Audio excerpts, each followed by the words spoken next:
Hey comrades, what's up? We're here to talk about the fourth um, event, along with some Nikkes from the previous story part. So, in the story part, chapter 4, we talked about last week. We were introduced to Absolute. Absolute is Emma, Vesti, and Yunwa, which are Ellison's and the Ark's technical greatest squad, most powerful and whatnot. And they're in competition with Mattis, and there's really nobody over in Tetra who competes. So, whatever. All right, so let's start with the Bond story for Yunwa, Emma, and Vesti. Then we'll talk about Brand New Day, which is the event, and then we'll talk about one of the characters from there, because there's a character introduced in Brand New Day that never comes up in anything ever again. So we'll just knock out her Bond story afterwards, kind of like with Anne. Miracle Fairy and such. Okay, so somebody, Ingrid, let Yunwa instruct new Nikkes, and she's good at it, but, she's such an asshole that, I don't know. The whole Bond story circles around this. So she has this group of initially, people who just became Nikkes that she calls the owls. She has different colors, like orange owl, yellow owl, whatever. And then they're a complete disaster in their initial testing, just completely failures. And Inua starts giving them a hard time. One of them, she mentions that she's from the Royal Road, and that the Royal Road, if you remember from the Bond story for Ainz, is the top tier of society. And that she mentions that the most accidental conversions into Nikkes come from there, which implies that, none of those, they're a bunch of assholes, so none of them are volunteering to become Nikkes because their life's so good. It's a lot of it's very good storytelling in developing the world. By the way, Yunwa talks so down to her based on where she came from, and then the information we know about the Royal Road and people from there, and how they think they're the sovereigns, right? They're better than everyone else. So the story does a really good job of not over-explaining things, but you do have to dig, and you kind of have to be involved with a lot of different portions to kind of understand what's going on. But that's what's going on there. So she continues to berate them, and says, "Well, at least you can be somewhat useful before you die." Meanwhile, while that's going on, Ingrid and the commander, us, we're watching them and kind of talking about it. So we question the need to really be breaking down these Nikkes, and Ingrid says, "Hey, it's part of the process." We disagree on that matter, and so Ingrid challenges us to go help Yunwa and use our special form of loving / banging out Nikkes to help them be better, and that the goal is just for 27% of them to pass. It's not even literally less than 30%. If they're less than 30%, if at least 27 can pass, it's considered a success. And then we talk about Yunwa does not like us, and she's not going to be happy about that involvement. And we discuss a little bit about her hatred for us and how she thinks that we're completely incompetent. But Ingrid's like, well, hey, do what you can. And in a couple of days, all these Nikkes have to pass a battle simulation, otherwise they're going to be a failure. So time goes by. The simulation that we're running at the beginning of episode 2 of this Bond story is a complete disaster. The owls are completely terrible at working together. Yunwa berates them. We then have a disagreement with her about the usefulness of the way she trains. She claps back at us. She states that she's going to train them till late by herself, and that we can get the fuck out of there. So we do. But we do return. We return at around 2300, which is 11 p.m. for those who are not familiar with that terminology, and we find her just reviewing tapes still. She points out flaws and strengths in the owls, and we discuss ways to help her. We want to be here, we want to help her, and she tells us to leave, but we insist on staying. And so grudgingly, she lets us review tapes with her and make notes. We come up for some better combinations of teams based on the owls, their experiences, their strengths and weaknesses. And then she totally agrees with our assessment, but then gets mad because it comes from us. So then our goal tomorrow, she challenges us to lead a squad tomorrow and assigns us half of her stuff to review by tomorrow. And then she mentions she's doing this as a trap, good luck, you're human, you need sleep, unlike us Nikkes. But we accept the challenge, which she's kind of mildly impressed. We do oversleep though, of course, because we're human. Ingrid wakes us up to check on the progress, and then Yunwa also shows up. Ingrid lets us know that if the owls fail the next simulation, that these Nikkes are just going to be sent to combat, because, as you mentioned before, well, if nothing else, we'll just send them out there and they'll kill something and then they'll die and move on with life. Yuno is shocked by this whole situation, because normally these Nikkes who fail, they're sent to do mild tasks, deliveries and stuff like that. They're not usually sent out to fight to die. So now she's even more determined. Yunwa is even more determined to help them pass. During the simulation, the owls are doing very well, but then an explosion occurs and communication is lost. We are pretty worried, But we get a call, and the owl from the owl saying that they're safe and they're successful. Ingrid is super pleased by this. Yunwa then admits that we helped her a lot, and when we smirk, she tells us to wipe that smile off our face. You better fucking wipe that smile off your face. Now she wants to get the owls ready for surface duty, so it's another sleepless night of reviewing tapes, prepping info for the morning. And then during the evening, as we start to kind of fade out, right, and kind of get sleepy, she opens up. She mentions that she was actually a commander at some point, back in the initial wave, and that her whole goal in life was to reclaim the surface. She mentions that that we, as the commanders, are much, much better than the incompetents that she worked with in the past, like the other commanders she had to work with, they were just train wrecks. And it seems like she comes from the time period of the commanders before they were assigned Nikkes. If we recall, I was talking about the stuff we found, the lost relics that we found, and how they talked about how they were just getting they were getting people to enlist in the military to fight the Raptures. But it sounds like she was from that time period. And then at some point, her little squad, they went to the surface to fight Raptures, but her squad didn't like her. They didn't listen to her, even though she was more skilled and more knowledgeable. They called her a noob and didn't listen to her, and they all died in 10 minutes. Yunwa lasted a bit longer, but she died anyway. Her brain was preserved by some Nikkes who showed up, and then she was reborn. And that she mentions at this point that she likes being a Nikke a lot better. She tells us this as a warning to wake up and to focus. And so we do. The next day, Yunwa briefs the owls. They have to get to a lab, and we will monitor them, but we cannot help them. All goes pretty good until near the end of the exam when a Lord-class Rapture shows up. The owls freak out, and one of them gets their arm blasted off. Yunwa's like, fuck. But we have a plan. Yunwa is going to guide the owls while we adjust the drones and make commands. It's all kind of very tricky. We're going to use the drones that are observing them to be decoys, and then Yunwa's going to guide them through the communications, because we can't directly help them. And the drones are also going to blow up buildings and mines and such. So we're able to successfully get the owls close to where we're at the lab, and then Yunwa pops out and blasts the shit out of Lord Rapture with her fantastic sniper rifle. And everyone's super happy that they survived, and they thank Yunwa. Yunwa is pretty mad because she feels like she was to blame for not getting the place completely cleared out. And then she orders the Nikkes to go get repaired. They're pretty beat up and blasted. At that point, Ingrid phones in. She was watching the whole thing. She compliments our teamwork. And we all hit the elevator, and the elevator from the surface back to the Ark. The owls invite Yunwa out, but she's like, no, she grabs us instead and says it's a personal matter. She wants help with us. So she takes us back to where her squad perished on the surface. So we head back up, and where she died as a human. And she's standing there for a while, just being quiet. And then she says she feels better now. We've given her hope that the surface can be reclaimed, and she's proud to work with us. But this is not going to last. This is only going to last. Her respect for us is only going to last as long as we stay good. So we hang out a bit more before departing. As we're headed back to the elevator to head down, Emma and Vesti pop out, and they're headed off to fight a Tyrant-class Rapture, and they take Yunwa with them. After we leave, the gals talk about their experience, the experience Yunwa had, and mentions that it wasn't terrible. She then blushes, and then Emma's like, aha! Got you. You like the commander, just like the rest of us. And then they encourage her to give us a warm goodbye, so she turns and quietly whispers into the wind, goodbye and thank you. Next up is Emma. So Emma starts off, and there's just the commander hanging out, and we're getting commander's worst sin is to unleash their inner stress.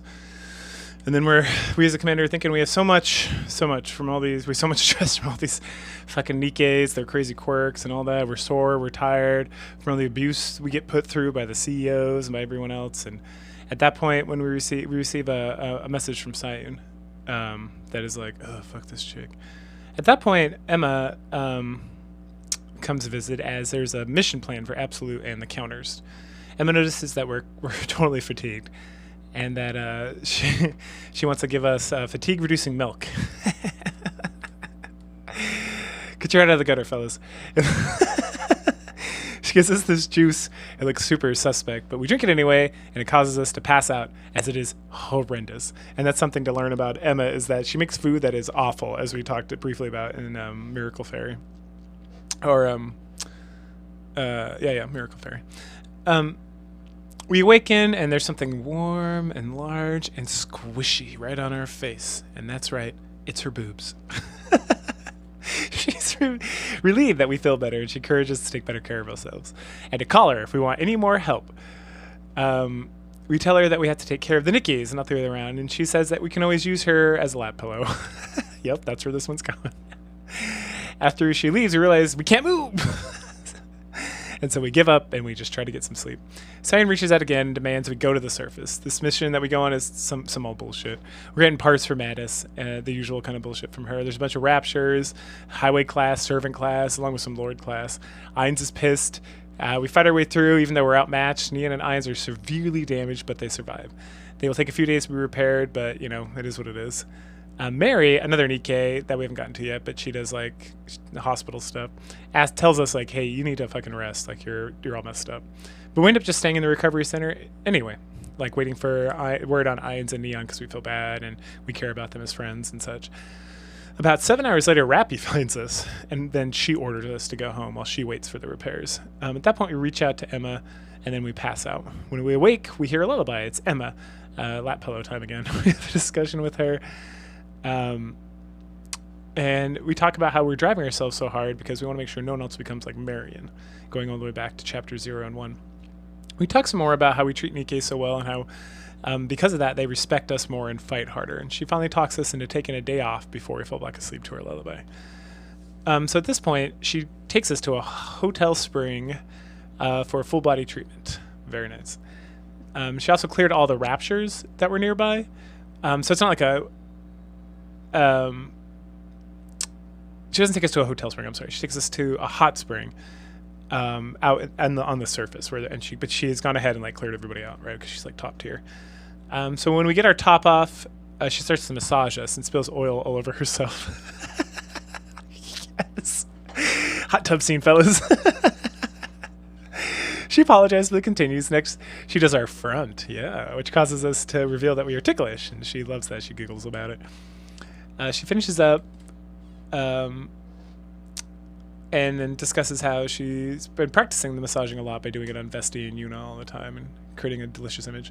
Then at that point, we're ready to soak, and Emma decides to join us for that. The next day, Ainz and Neon are back to new, and they see us and they mention that we look a lot healthier than normal, and that and that we seem like we got a chip in our step or whatever. We mentioned about we mentioned that we went to the hot spring, which Neon misunderstands as to be like a firepower reference, because that's how Neon is.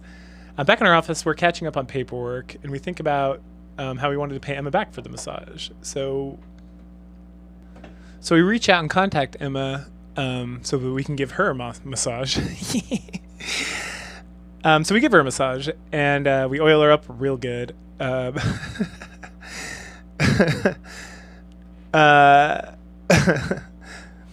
So we get distracted, and at that point we're like, man, thinking about oiling Emma up, that's interesting. I need to go take a shower real quick. And then I need to practice the technique. And then, we're not able to massage ourselves, obviously. But then we get a knock on the door, and guess who it is? Emma, of course. And she mentions that she got some more practice with Vesti and Yunwa, and so we invite her into the shower so that we can take care of our stress. And we all know what happens there, fellas. Getting after it. Last up for Absolute is Vesti. So we're hanging out with the counters. We're watching a program on by Tetra about making friends. And Ainz is making fun of it. Neon's trying out some of the techniques. It's kind of, the whole thing's ridiculous. And we get a text from Vesti, who's in the middle of a firefight while she's texting us because she's just that good. She's known as one of the best damage dealers or just fighters in all of the arc. So yeah, she wants to hang out. So we tell her we'll get together later, and after the girls leave to pursue, we peruse Vesti's stats. And this is, again, it comes up that she's the most, or one of the most powerful Nikkes that's been created. So what could she possibly want from us, right? A little bit later, Vesti shows up, and she's super nervous. We get her to calm down by getting her some tea and just kind of chatting with her a little bit. And she tells us she's here about friends.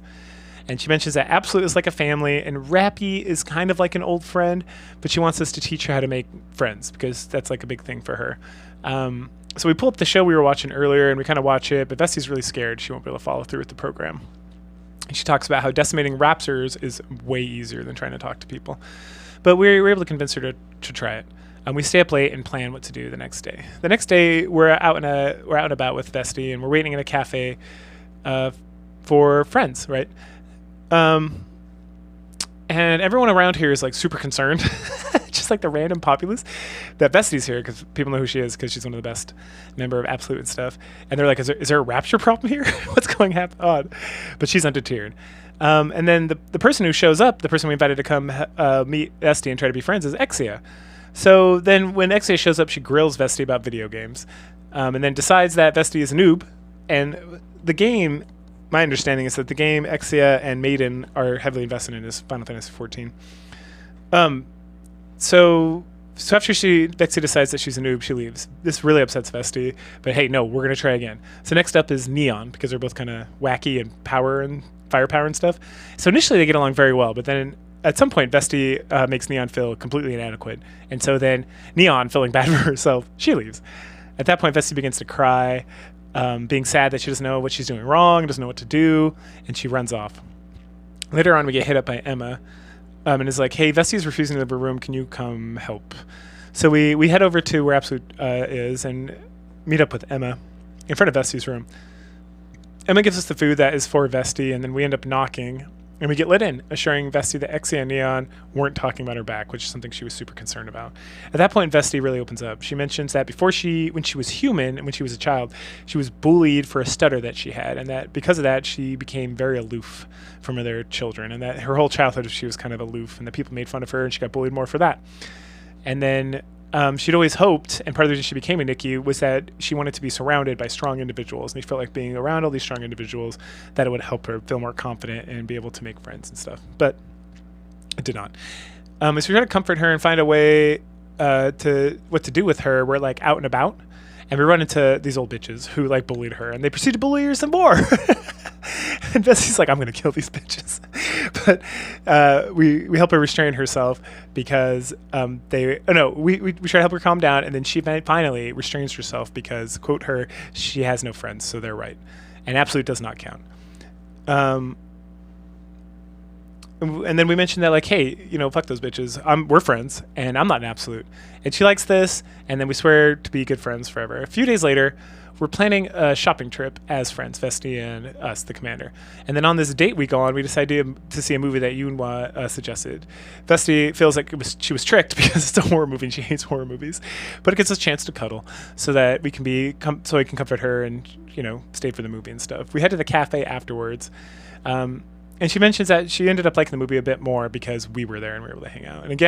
But again, her bullies are here at the cafe who tease her for being a Nikke and mention that they should be out there killing raptures, not drinking cafe lattes at the cafe because of their taxes or some old bullshit. And then we end up getting into an argument with them, those fucking cunts. And then we end up getting punched in the face by like some assholes hanging out with them. And then this asshole is like completely shocked because he's like, what? I didn't punch you. I just pushed you a little bit. And then we're on the ground holding our face and whatnot. And we're like, Vesti, defend us. It's an order. And so she's like, And she's like, well, it is an order. And then, so she pulls out her rocket launcher and they like freak the fuck out and all run away. And she's like, oh, I love that. Later, we get contacted by Yunhua. Vesti is being emotional again, so we need to come fix it. We head to her room, and Yunhua tells us that she doesn't like us. Reiterates that, but she knows that we'll be able to help Vesti, and that's all that matters. So we enter Vesti's room, and she's writing a letter or something, and it's a letter about how she feels, and she talks about how she feels happy, but also kind of empty since she vanquished her bullies. And that now, because she's like overcome this thing, it's time to fill that hole up by spending as much time as she can with us, the commander, as possible. She finishes and turns around to yell at who she thought was Emma coming into her room without permission when she freaks out and screams. Once we calm her down, we admit that we saw what she wrote, and she gets super embarrassed. And then we ask her if she feels as friendly as her. She asks if we feel as friendly with her, but we tell her that we feel something. We tell her that what she feels is more than friendship. And then she realizes at that point that she's in love. Aww. At this point, Emma and Yunhua enter the room and berate us. And then Vesta calls them out for snooping. And then she gets mad and rocket blasts everybody, causing everyone to flee. And so as we're leaving, we're like, all right, we'll have to clear the air with Vesti another time and deal with this like concept of love and whatnot. And that wraps up her Bond story. So the fourth event that we are introduced to in Nikke is Brand New Year. This one stars a few characters, one of which we've met before, and a couple others we haven't really been introduced to through the main story, Bond stories, and the previous events. That is Helm and Julia are introduced here. And also Sugar's back, but this time she takes more prominent roles. She's been in a couple other... She was in Miracle Fairy, and she was in Neon's Bond stories, for sure. Okay. So it starts off... It's about time for the new year, right? It's almost New Year. Helm shows up at our room, and we're not going to deal with her right now. There's another event that comes up that deals with her whole squad more specifically, which includes Mast and Anchor. So we'll do her Bond story at that juncture. And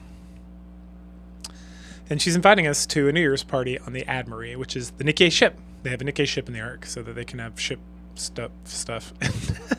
And the one thing to note specifically, which doesn't really come up here, so it's not super important, is that Helm, Mast, and Anchor, who are part of this squad, are the only Nikkes that can swim or designed to be able to work underwater and whatnot. So we joke around with her and flirt with her about donations and everything else, but then we accept the invitation to the party. Later on, at the day the party arrives, we show up and we're all dressed nice and ready to go. And we talk to Helm for a bit. We see Sugar dressed up and that she brought her motorcycle onto the ship. And then we see Julia. She's the musical Nikke that is only in this story and her Bond story, and that is all. And she's struggling to play her violin. Finally, we meet up with Helm, who's, we flirt with her some more. She's wearing a sexy dress and all that stuff. We talk about the decorations around the Admiry and everything that's going on, and that we both confess that our New Year's resolutions are to recapture the surface, which is a common theme, right? Otherwise, what are we doing here? We walk around together. We observe Julia struggling with her playing, and Helm's not worried about it. She invited her because she is part of Master Hand. In fact, she's the only member of Master Hand, which is a musical group, musical squad.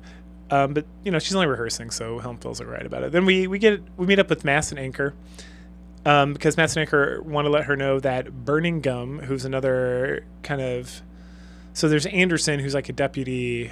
I can't remember exactly what his term is, but Birmingham is kind of another one of these like higher level commanders that's in charge of stuff, like a deputy of some sort. And that Birmingham's looking for her specifically, so she heads off.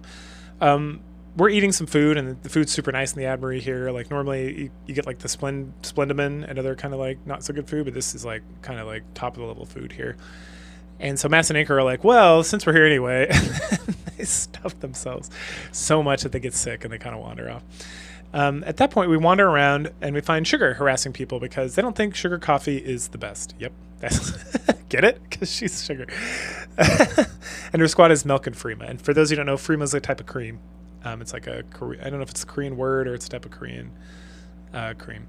But yep, there you go.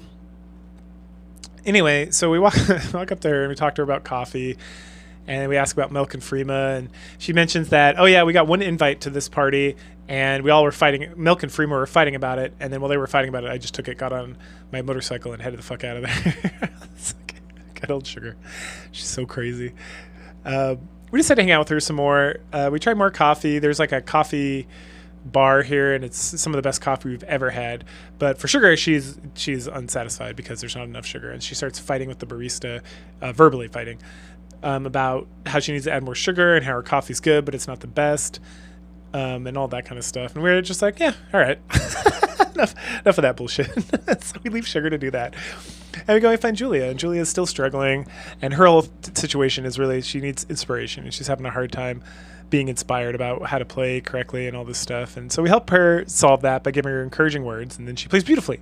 She talks excitedly about her performance later and she makes us promise we'll be there for it so that we can help inspire her so she can play wonderfully. And the performance does go well. It goes extremely well. And then we talked to Julia afterwards about her New Year's resolution. And her resolution is she wants to find more sheet music so that she can continue to play, and that she loves going to the surface because going to the surface helps her to be inspired. And after we chat with her for a bit, some time passes. And, it's like, oh, this is getting kind of boring. I think I'm going to head home. And right as we're about to, Helm finds us.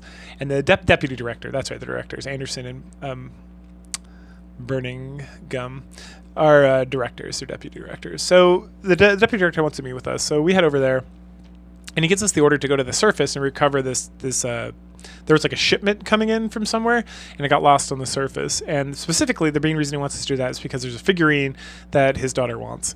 And so that's what we're going to do, because he's deputy director and he tells us what to do. So we're like, okay. So we go find Helm, and she mentions like, oh, let's get Mass and Anchor to help. And it's like, where are those bitches? It's like they're passed out from eating too much food. So instead we take a look around and we see Sugar and Julia causing issues, screeching music and arguing with people and whatever. So we're like, let's just get those two. It takes some cajoling, but we eventually get them to compromise and come with us to the surface. While we're headed to the surface and kind of meandering about, we talk to Helm, and she mentions that even though she's a Nikke specifically designed for ocean and for the water battles and stuff, that she's never actually seen the real ocean before. That's just like the fake ocean or the fake waters in the arc, and sad. Part of the compromise to get Julia and Sugar to come with us is that Julia wants to find musical shit, and Sugar wants to be able to go nuts and like just drive as fast as she wants because she's tired of the restraints of the arc. So as soon as we get to the surface, Sugar's like, "Oh yeah, baby!" She gets on her motorcycle and just takes the fuck off. And we all watch and we just muse and we talk about the sea and bullshit like that. Eventually, Sugar rolls back and talks excitedly. She's like, "Oh, that was so much fun! I loved it! It was so good!" And then she's like, "Oh yeah, I found those boxes." And we're like, "Oh sweet." So we head over there, and as we're heading over there, we start to get a little winded because we're just human and they're Nikkes, obviously. And the girls talk about the winter air and how it's so fresh and all this stuff. And then Julia gets super inspired and plays a beautiful, lovely tune. We all enjoy it, and it kind of like reinvigorates our ability to like move forward and to feel inspired, by her to continue with the journey. So we head on our way. We can find the boxes, we get the figurine, and then we're about ready to head back and finish the operation, but we stop her and say, "No, let's go find the ocean. You got to see the ocean." And she's like, "No, don't worry about it. It'll happen eventually." And then Sugar's like, "Nah, we're going to go find it." Oh, no. Sugar's like, "Nah, we're going to head back. We're done with this shit." And we're like, all right, fine, whatever. But on our way back, we get lost, and it starts to get late. And so we send Sugar off to find a cave so that we can rest the rest of the night. But instead of a cave, she finds the sea. And she's like, "Yeah, it's like right over this hill, and then through some grass, there's the ocean." And so it's like, hey, you know what? Fuck it. Let's go. Let's go to the ocean. We cross the grass, come across, and then right as we're like getting to the ocean, the sun starts to rise over it. So we get this beautiful scene, and all the girls are standing there really admiring it and being inspired and loving this thing. And, Helm's all like teary-eyed and loving it. And then, so we stand there and admire it. And then everyone talks about their wishes. Like, we as the commander, we wish to have fun. Helm wishes to sail the seas. Julia, again, wants to find musical inspiration. And then Sugar's wish is to sell more coffee than milk and Freema. Wah, wah, wah. So much for a touching moment. You crazy bitch. We continue to enjoy the moment, the view, and everything. And then we see something kind of floating far away. And then when it lands at our feet, we see that it's a bandage. And it looks just like the bandage that we used on Marion, which, is odd because she's gone. But, it makes us think about her and kind of tear up with that whole business. Thusly, we return to the party, which has been continuing all night long. We report into Balmagong, and he thanks us for getting the gift for his daughter. And then right as we're about to, be like, "Oh, hey, Helm, it's been great. I'm tuckered out. I want to head out." The fireworks start. And then we stand around with Helm and Sugar and Julia and enjoy the fireworks. And just enjoy the time to get there and the brand new year, which ends that event. All right, lastly, I just want to follow up with a brand new year, since this is it for Julia. She has no more story parts. She's not, as far as I remember, reading any of these Bond stories or anything. She really doesn't show up anywhere else. Like, there's some text conversation you have, which you can have with all the Nikkes, which I'm not really covering. It's a lot.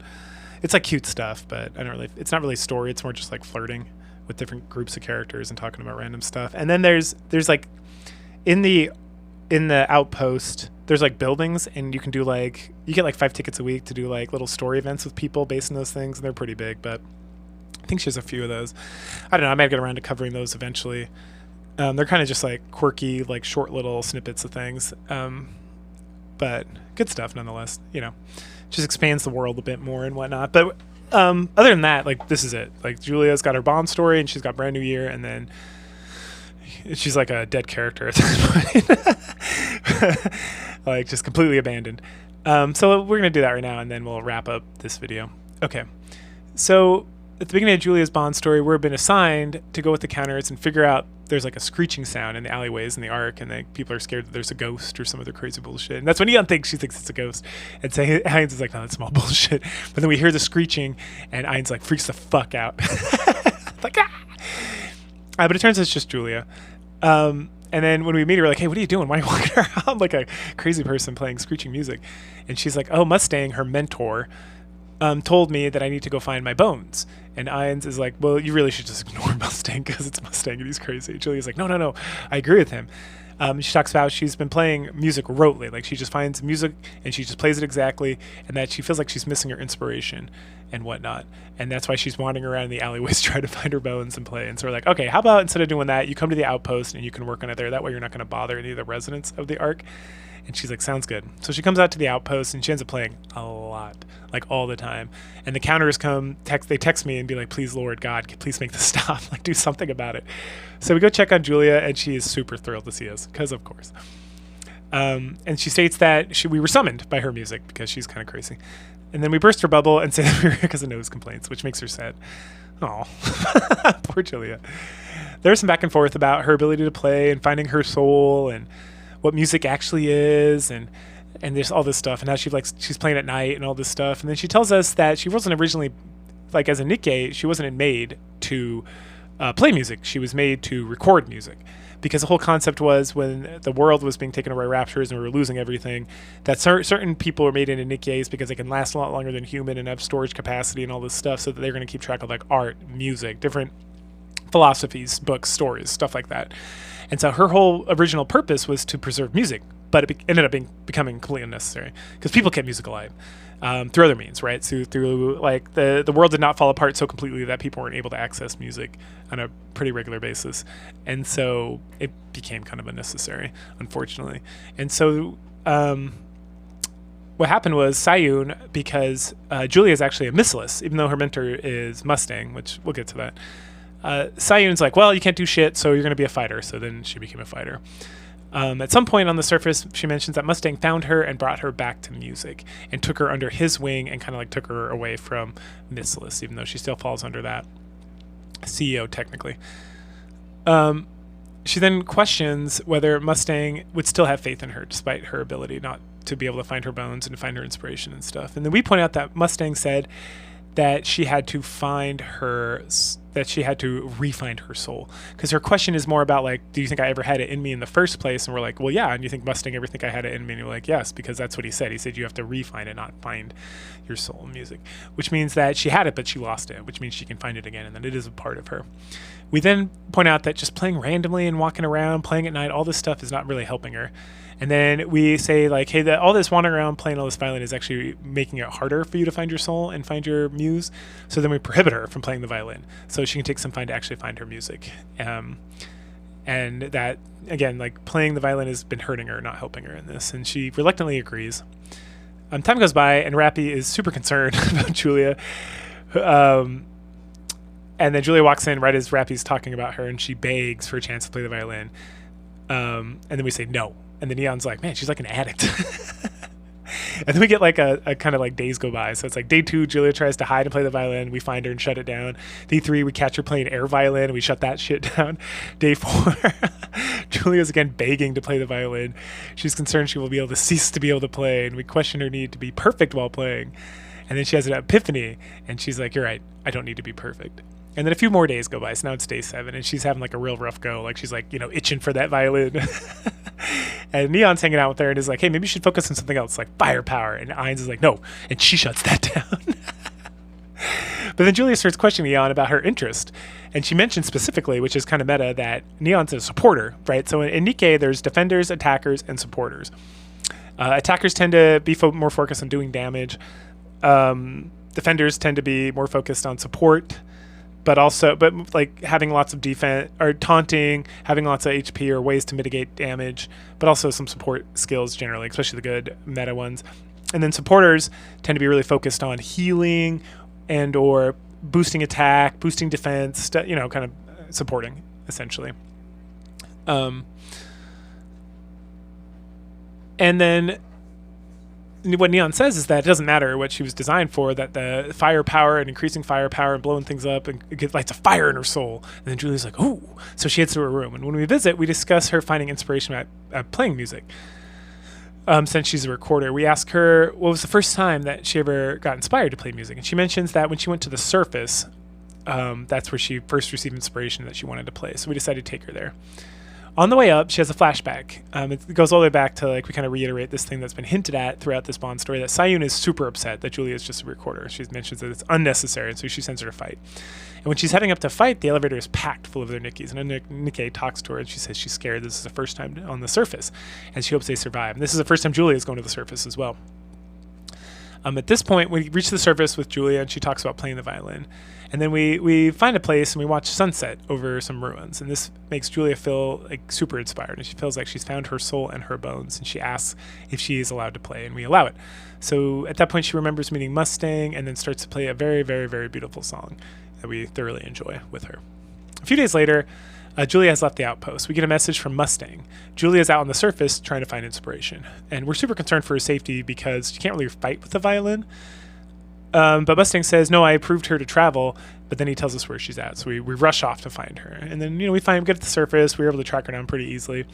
And she's super glad we came. She's just out and about, finding inspiration, trying to pursue music, and all that stuff. And she didn't want to visit us, because she feels like if she visited us, she might not have been able to leave because, like every one of these stories at some level, she's like in love with us.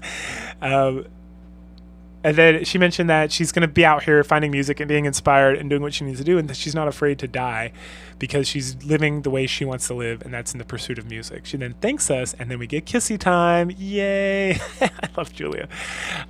She kisses us, and then she heads out on her way, and that ends her Bond story. And this is one of the biggest tragedies.